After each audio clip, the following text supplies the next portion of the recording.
힘이 됩니다. 지난 25일에 벌어진 축구 한일전이 벌써 열흘이 지났습니다.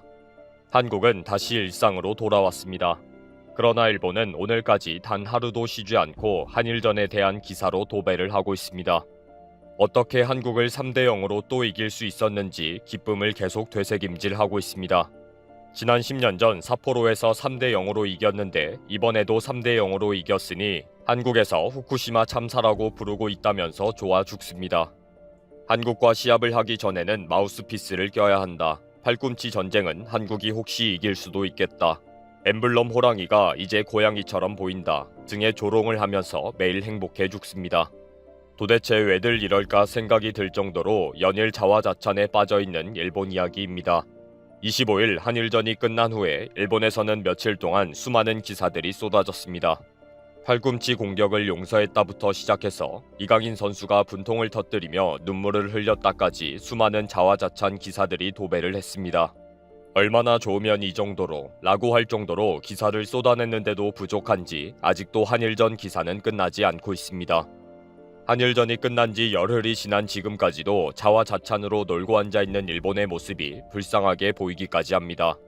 28일 풋볼존은 일본은 레알 마드리드 같았다 라는 한국의 축구 관계자의 발언을 소개합니다. 한국축구협회 정몽규 회장이 사과할 정도로 한국은 지금 큰 충격과 혼란에 빠져있다. 일본의 축구 실력에 한국인들이 놀랐다는 반응을 보이고 있다고 소개합니다. 이제는 일본이 스페인의 레알 마드리드 수준이 되었다고 하네요. 28일 사커 다이제스트는 처음부터 한국의 약점을 알고 있었다는 분석 기사를 실었습니다. 손흥민 선수와 황희찬 선수가 참가하지 못하면서 제대로 뛸 수 있는 공격수가 없다. 이강인 선수를 원탑으로 내세워서 찔러주는 패스에 주력할 것이다. 라는 것을 미리 다 알고 있었다는 것입니다. 그래서 결론은 새 골이 우연히 들어간 것이 아니라 일본의 완벽한 작전대로 성공한 골이라고 자랑합니다. 29일 사커 비평은 다음에는 손흥민이 있는 한국팀을 완파할 수 있다는 내용의 기사를 게재합니다. 일본 팀이 체력이나 스피드, 작전까지 완벽했기 때문에 손흥민 선수가 와도 충분히 승리할 수 있다는 것입니다. 해외 축구 전문가들도 이렇게 빠른 일본 대표팀은 처음 본다고 인정할 정도로 엄청난 실력이 있다고 자화자찬합니다. 또 29일 스포티바는 스페인 명장 미켈 에차리가 분석한 한일전이라는 제목의 기사에서 일본 대표팀을 칭찬하고 있습니다. 일본에서는 25일 이후 외국의 유명 축구 평론가들에게 한일전을 어떻게 보았는지 질문합니다. 당연히 일본 언론의 요청이니까 대부분 일본은 아주 잘했고 한국은 문제 있는 팀이라는 식으로 답변을 합니다. 언론은 이런 내용을 각색해서 대서특필하고요. 전 세계 축구 전문가들을 다 쑤시고 다니는 일본 언론입니다. 30일 도쿄 스포츠는 대패한 한국이 일본의 방역 대책에 트집을 잡고 있다는 제목의 기사를 게재합니다. 한일전에서 일본 관중이 마스크도 쓰지 않은 사람도 있었고 사회적 거리를 두지 않고 고함을 쳤다며 비판을 했다는 것입니다. 이런 한국의 반응이 있다고 소개하면서 경기 참패의 원한으로 일본을 공격하는 소재를 만들고 싶어 한다며 비난합니다. 아예 소설 수준의 기사로 혐한 보도를 하고 있는 것입니다. 결국 한국은 일본을 실력으로 이길 수가 없으니 엉뚱한 것에 트집을 잡는다는 식입니다. 또 30일 사커 다이제스트는 한국 언론에서 일본의 반응을 보도하고 있다고 소개합니다. 일본의 냉소와 조롱이 끊어지지 않고 있다. 한일전 압승으로 기뻐하고 있다. 한국은 치욕을 맛보았다. 라면서 원통해하고 있다고 보도합니다. 한일전의 승리로 일본이 기뻐하는 모습에 분노하고 있다. 다시 한 번 더 일본과 붙더라도 승리를 장담할 수 없다. 라면서 큰 충격을 받은 한국인들이 자포자기 상태에 빠졌다는 것입니다. 1일 니칸 스포츠는 압승을 한 한일전에는 특별한 비책이 있다면서 전세기 2대를 띄운 사연을 소개합니다. 일본 축구협회에서 요시다 마야와 모리타 히데마사 선수를 3천만 엔, 약 3억 원의 경비를 들여서 특별 전세기를 띄우는 작전을 수행했다는 것입니다. 한국의 손흥민 선수를 위해 토트넘이 전세기를 보낸 것처럼 일본도 전세기를 이용했다며 전세기 작전을 길게 자랑하는 내용입니다.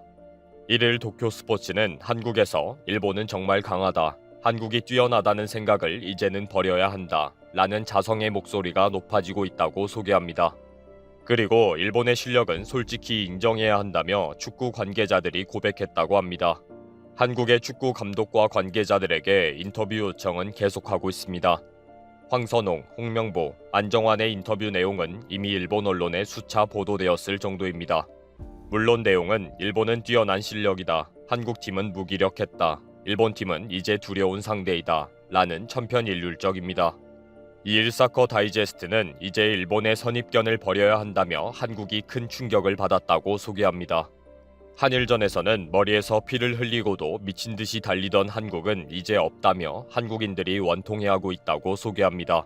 일본팀은 이제 강한 자세를 가지고 있고 체력도 월등하다면서 한국은 두려움에 빠져 있다고 소개합니다. 21사커킹은 한일전 계기로 불안에 떨고 있는 한국 대표팀이라는 제목의 기사를 보도합니다. 2014년에 3년간 한국 대표팀을 맡았던 슈틸리케 감독은 승률 67%의 중도 사퇴를 했다.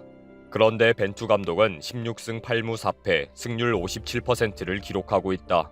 특히 한일전에서 치욕적인 대패를 하면서 사퇴 위기에 몰렸다. 카타르 월드컵 예선을 앞두고 있는 한국은 이번 한일전 패배로 큰 위기에 처해 있다고 소개합니다.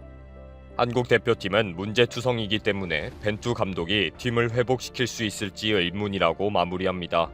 하루도 쉬지 않고 한국 대표팀을 걱정해주면서 일본이 이겼다고 쉬지 않고 자랑하는 꼴입니다.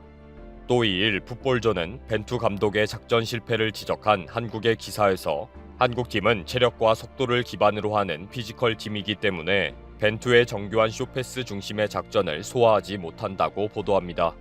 일본은 체력과 스피드에 정교한 패스 능력을 갖췄기 때문에 패스를 할 수밖에 없었다고 한국 언론이 분석했다고 소개합니다. 4일 사커 다이제스트는 한국팀은 한일전에서 제대로 된 수비수가 없다는 것이 드러났다. 실력이 떨어진 선수들이 포지션을 맡고 있다며 분석합니다. 한일전 이후 한국 언론에서 수비수 기근 현상이다, 멀티플레이어 수비수가 없다 라고 지적한 내용을 소개합니다. 그리고 전남 드래곤즈 전경준 감독이 한국 대표 선수들은 모두 스트라이커가 되고 싶어한다, 주연이 되기를 원하는 바람에 제대로 된 수비수가 없다 라고 인터뷰한 내용도 소개합니다. 한일전이 끝난 지 열흘이 지난 지금까지 쉬지도 않고 자화자찬 기사를 쏟아내는 일본입니다. 이렇게까지 좋을까 의아할 정도로 정말 좋아 죽습니다. 안녕하세요.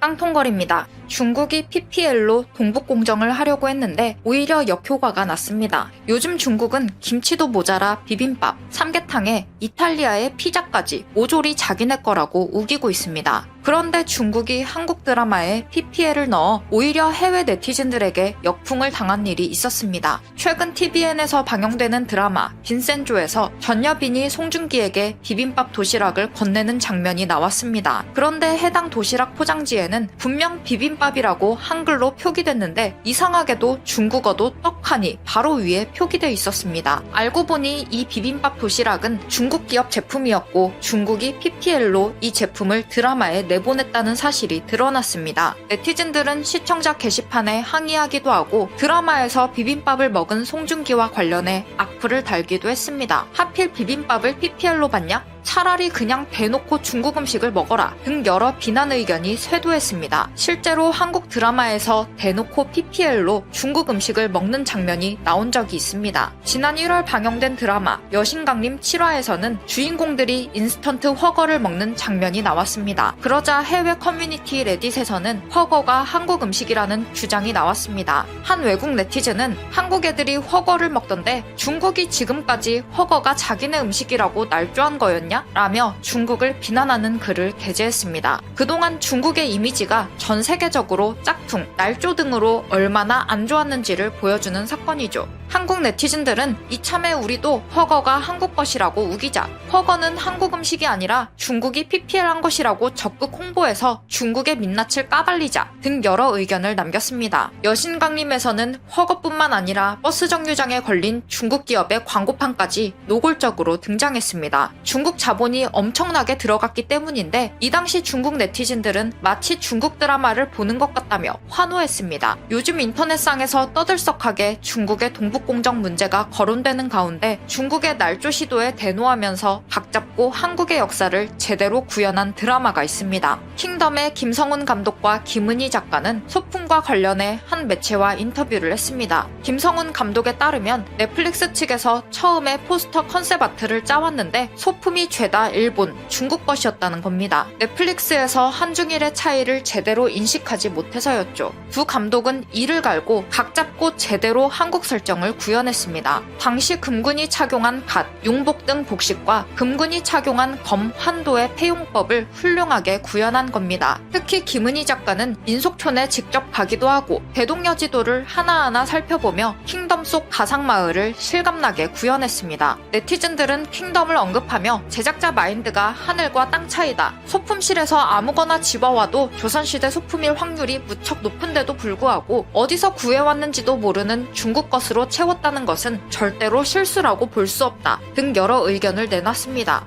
중국 자본이 한국 드라마에 침투한 일이 최근에 불과한 것 같은 착각이 들지만 사실 아주 오래전부터 있는 일이었습니다. 2014년 방영된 드라마 닥터 이방인에서는 타오바오 앱을 사용하는 장면이, 2016년 도깨비에서는 중국 칵테일인 리오를 마시는 장면이 등장했죠. 그동안 중국은 슬금슬금 한국 컨텐츠에 자본을 들이밀어 알게 모르게 동북공정을 시도하려 했습니다. 하지만 이번 조선 구마사 사건은 도가 지나쳤고 마침내 한국인들은 폭발하고 말았습니다. 조선 구마사가 방송 2회 만에 폐지됨과 동시에 3월 28일 YG와 SBS 시가총액 700억 원이 증발한 사상 초유의 사태가 빚어졌습니다. 네티즌들은 아직 멀었다며 국내에서 영업 못하게 해야 한다, 중국 자본 묻히면 작살난다는 케이스를 만들어야 한다 등 이를 갈고 있습니다. 네티즌들은 SBS 예능 프로그램까지 소환해 비난하고 있습니다. 네티즌들은 최근 집사부일체에서 세트장이 중국풍으로 꾸며진 일을 지적했습니다. 중국이 얼마나 좋으면 세트장도 중국으로 꾸미냐, SBS 아직 정신 못 차렸다, 심각하다 등 여러 비난 댓글이 나왔습니다. SBS가 드라마 폐지를 발표했지만 네티즌들은 의심의 눈초리를 거두지 않았습니다. 아직 해외 스트리밍 가능성이 남아있기 때문이죠. 사실 처음부터 한국에서 쪽박을 쳤는데 해외에서 대박이 난 콘텐츠는 별로 없습니다. 영화 옥자나 김씨 표류기 등 손에 꼽히고 이들 모두 작품 자체는 극찬을 받았을 정도로 한국에서 매니아층이 있었지만 마케팅이 작품을 못 따라간 사례죠. 하지만 조선 구마사는 뼈대부터 역사 왜곡 문제가 있기 때문에 다릅니다. 한국인들은 동북공정에 대한 일말의 여지를 남기지 않으려고 눈에 불을 켜고 조선 구마사 제작사들의 행보를 지켜봤습니다. 그러자 제작사들은 조선 구마사 관련 해외 판권권은 계약 해지 수순을 밟고 있으며 서비스 중이던 모든 해외 스트리밍 또한 중지될 예정이라고 알렸습니다. 이에 대해 일부 언론들은 한국에서 반중 정서가 거세진 상황에서 조선 구마사에서 월병 같은 중국풍 소품을 심하게 끼얹어 한국인들이 들고 일어난 것이라고 분석했습니다. 하지만 커뮤니티에서 네티즌들은 이런 분석을 정면 반박했습니다. 문제의 본질은 반중 정서가 아닌 역사 왜곡에 있다는 겁니다. 박계옥 작가의 전작인 철인왕후 역시 다시 소환돼 비판받고 있다는 점이 이를 뒷받침합니다. 이 드라마는 중국 웹드라마 패자비 승직기의 원작 소설을 바탕으로 했습니다. 해당 작가는 혐한 사상을 노골적으로 드러낸 인물이기 때문에 방송 전부터 구설수에 올랐죠. 또 조선왕조실록은 지라시라는 대사 때문에 유네스코 세계기록유산이자 국보를 비하했다는 점, 실존 인물인 조대비를 악역으로 묘사했다는 점에서 역사 왜곡 논란이 일었습니다. 제작진들은 사과하고 방송을 마무리했지만 아직도 네티즌들의 분노는 가시지 않았습니다. 네티즌들의 다음 타겟은 설강화로 옮겨갔습니다. 설강화는 올해 6월 JTBC에 편성될 예정인 드라마입니다. 북한의 정치범 수용소에서 탈출한 한 남자의 수기를 모티브로 한 드라마죠. 무장 간첩이 1987년 민주항쟁 때 부상을 입고 여대 기숙사에 뛰어들자 여학생이 상처를 치료해주면서 사랑에 빠진다는 내용입니다. 한국인들은 이 드라마가 방영되기 전부터 북한 간첩 설정이 웬 말이냐, 안기부를 정의롭게 묘사하지 말고 원래대로 악독하게 그려야 한다, 또 이념 논쟁 일으키지 말고 그냥 폐기해라 등 비판 의견을 남겼습니다. 6월 민주항쟁 당시 안기부에서 운동권 학생들을 끌고 갈 때 제일 많이 쓰던 말이 있습니다. 너 간첩이지? 라며 누명을 씌우고 죄 없는 사람을 가두고 고문하고 죽였죠. 그런데 이 드라마의 설정은 운동권 학생인 줄 알았는데 실제로 간첩이라는 스토리입니다. 과거 안기부에서 써먹던 프레임이 실제인 것처럼 드라마로 나타난다면 사실로 받아들이는 사람이 생기겠죠. 설강화 역시 중국 기업 텐센트 콘텐츠에서 투자했습니다. 네티즌들은 지금 한창 드라마 촬영 중인데 설정을 완전히 다 바꿔야 한다. 아마도 지금쯤 재촬영에 추가 촬영하느라 바빠 죽을 거다. 라며 눈에 불을 켜고 감시하고 있습니다. 이번 조선구마사 문제는 쉽게 끝날 일이 아닙니다. 자칫하면 한국에 대한 국제적 인식 자체에 문제가 생길 수 있는 엄청 큰 영향력을 끼친 사건이었죠. 정덕현 대중문화평론가는 역대 드라마 중 이렇게 빠르게 폐지 수순을 밟은 드라마는 없었다고 밝혔습니다. 그만큼 한국인들이 소비자로서 콘텐츠를 받아들이기만 하는 것을 넘어 깨어있는 역사인식을 갖고 있다는 점이 입증됐습니다. 앞으로 한국뿐만 아니라 다른 나라에서 소비될 콘텐츠라도 우리 역사를 왜곡하는 조짐이 조금이라도 보인다면 한국인들은 또다시 거세게 반발할 겁니다. 오늘 준비한 영상은 여기까지입니다. 끝까지 시청해주셔서 감사합니다. 다음 영상에서 만나요.